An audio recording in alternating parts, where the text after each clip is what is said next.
El efecto luna de miel por Bruce Lipton.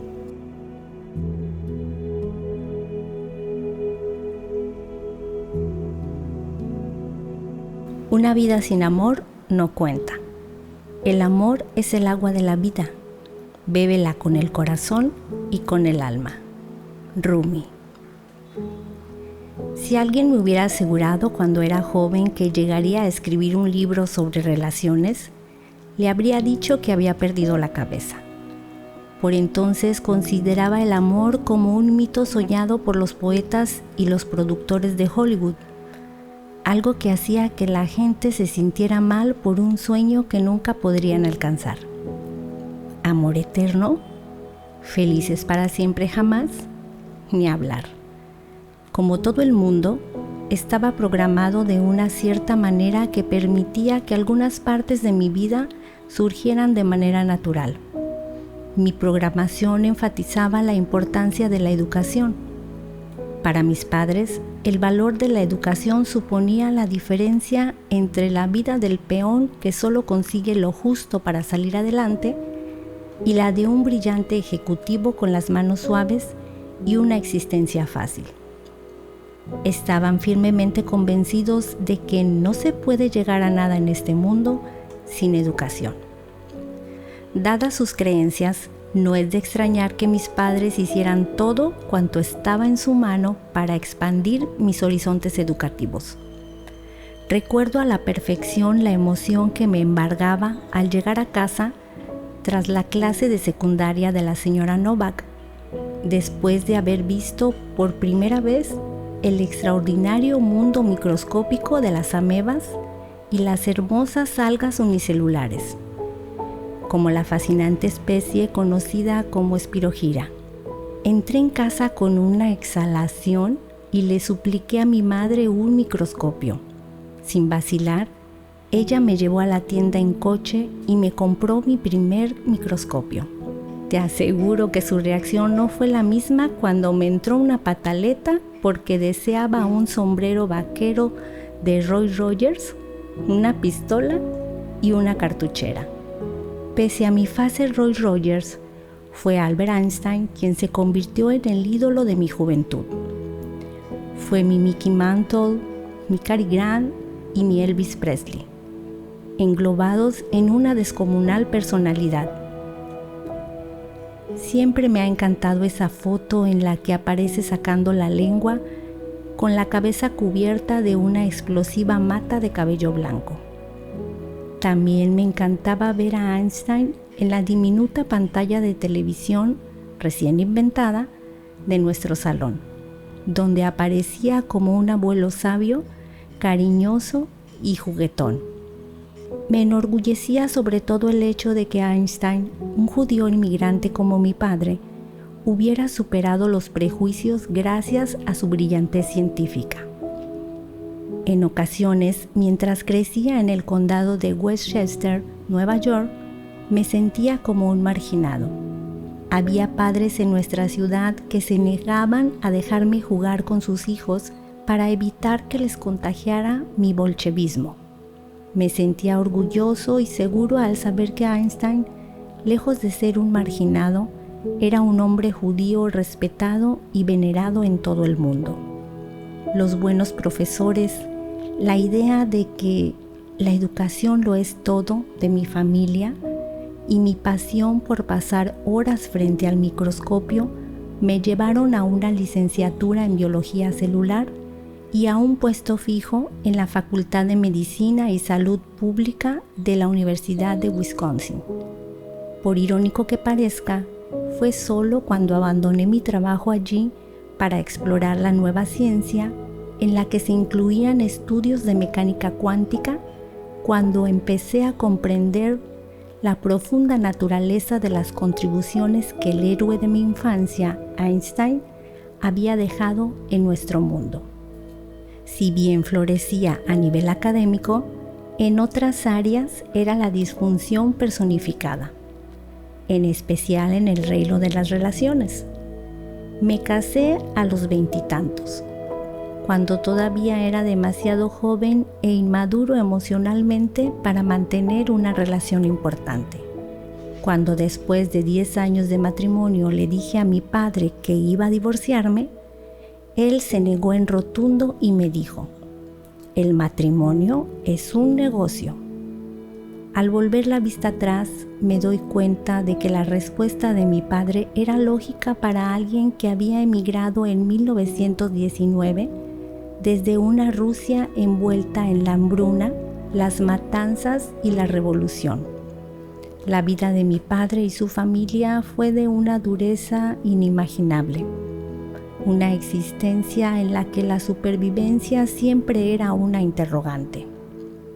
En consecuencia, para mi padre, la definición de una relación era la de una relación laboral, en la que el matrimonio no era más que un medio de supervivencia, similar al reclutamiento de novias por correo que hicieron los pobres pioneros que se establecieron en el salvaje oeste en el siglo XIX.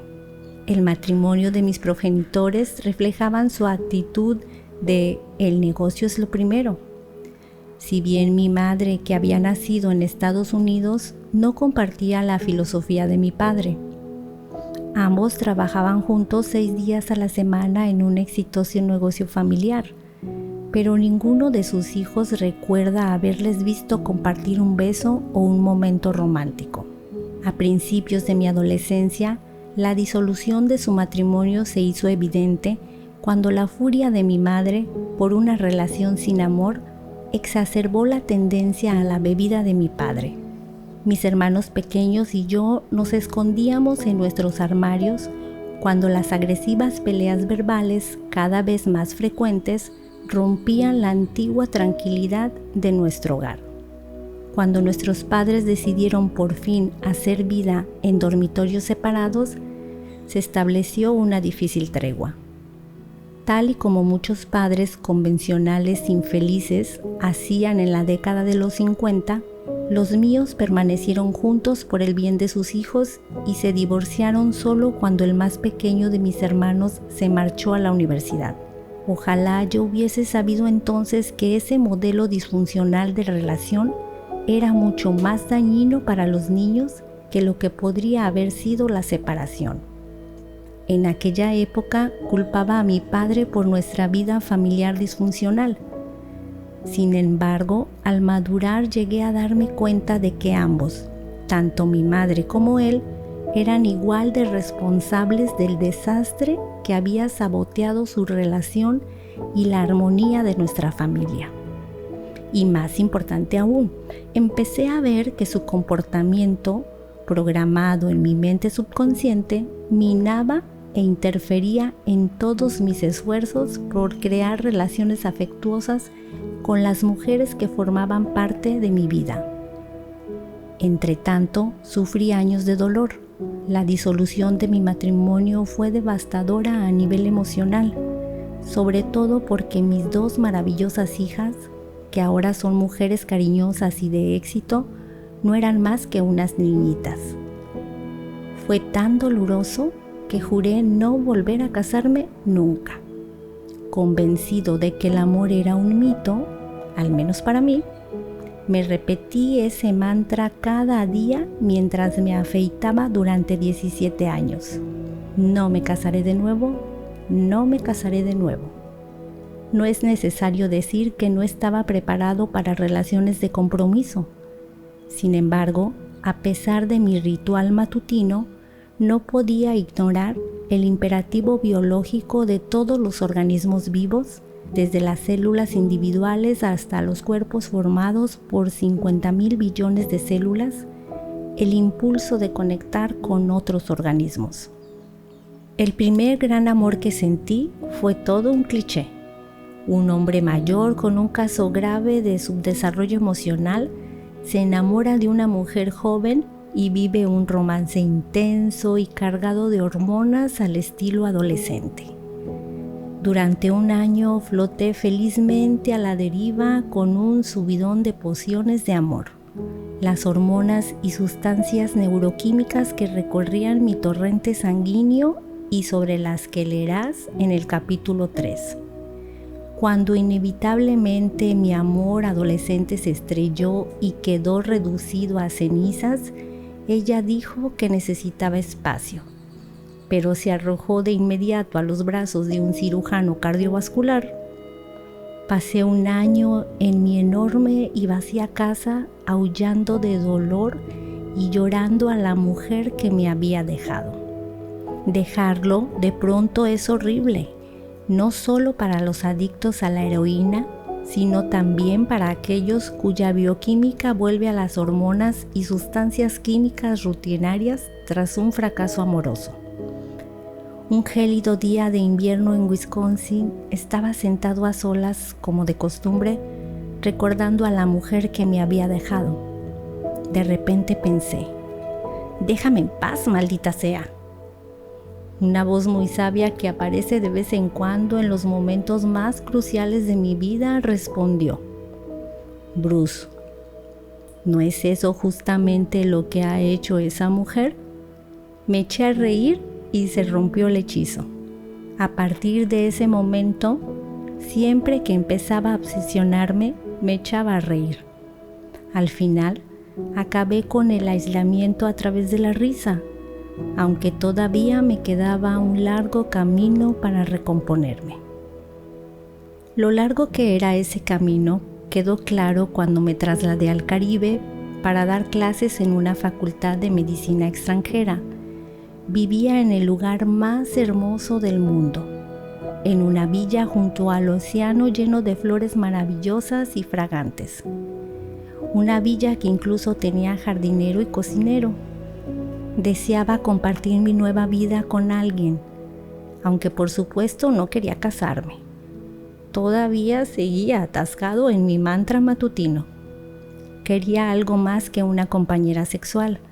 Quería a alguien con quien compartir mi nueva vida en el lugar más bonito del planeta. Sin embargo, cuanto más buscaba, menos encontraba. A pesar de que, a mi parecer, me presentaba con la frase más sensata del mundo. Si no estás haciendo nada, ¿por qué no te vienes a vivir conmigo a mi villa caribeña? Una noche le solté la que debería haber sido mi frase infalible a una mujer que acababa de llegar a Grenada, la isla de postal que yo había llegado a amar. Fuimos al bar del club náutico y charlamos. Me pareció una mujer interesante, así que le pedí que se quedara conmigo un tiempo en lugar de volver a trabajar en uno de los yates. Ella me miró y me dijo, «No, nunca podría estar contigo. Estás demasiado necesitado».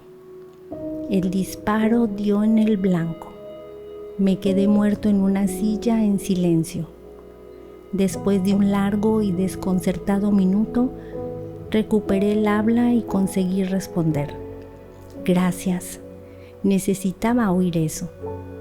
No solo sabía que ella tenía razón, sabía que necesitaba recomponer mi vida antes de tener la relación de amor auténtica que tan desesperadamente deseaba. Y entonces ocurrió una cosa de lo más curiosa. En cuanto abandoné mi búsqueda desesperada de una relación, las mujeres que deseaban mantener una relación conmigo empezaron a aparecer en mi vida. Al final, mi adorada Margaret, la verdadera inspiración de este libro, entró en mi vida y comenzamos a vivir como los protagonistas de esas comedias románticas que en su día yo tachaba de fantasías. Sin embargo, me estoy adelantando en la historia. Primero tuve que aprender que no estaba destinado a estar solo y que no estaba destinado a una concatenación de relaciones fallidas. Tuve que aprender no solo que yo mismo había creado todas las relaciones fracasadas de mi vida, sino también que podía crear la relación maravillosa que deseaba. El primer paso comenzó en el Caribe, cuando experimenté la epifanía científica que describí en mi primer libro, La biología de la creencia. Mientras reflexionaba sobre mi investigación celular, me di cuenta de que las células no están controladas por los genes. y de que nosotros tampoco lo estamos. Ese momento eureka fue el comienzo de mi transición. Como relaté en ese libro, de científico agnóstico a científico seguidor de Rumi, convencido de que todos tenemos la capacidad de crear nuestro propio paraíso en la tierra y de que la vida eterna va más allá del cuerpo.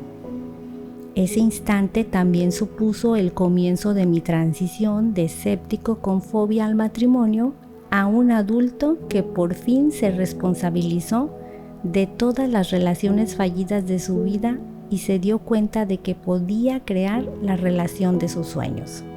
En este libro relataré esa transición utilizando parte de los conceptos científicos que resalté en la biología de la creencia y algunos más.